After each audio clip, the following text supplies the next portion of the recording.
Well, hello and welcome to the Pastor Study. I'm Ray Bertolet. James chapter 2 begins by telling us what kind of an attitude we need to have around individuals.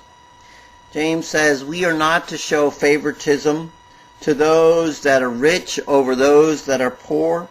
We're not supposed to look at somebody that comes into our fellowships or into our groups or even into work as a customer or something and say, oh, look, this guy's all rich and fancy and I'm going to take care of him. And somebody comes in with ruffled up clothes and unshaven face, and we think, well, I'll get around to them eventually, and oh, gee, there's so much work and so much time.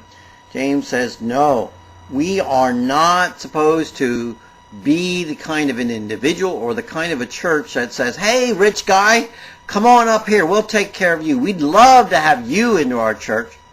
And then look at the guy who doesn't even have a sandwich to eat or shoes for his feet and say, well, I guess we can fit you into our church.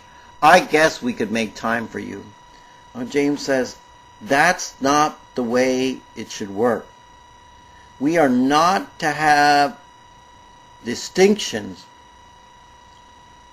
apart from one another, because it reveals that we have evil motives within us. We are not to do what God doesn't do.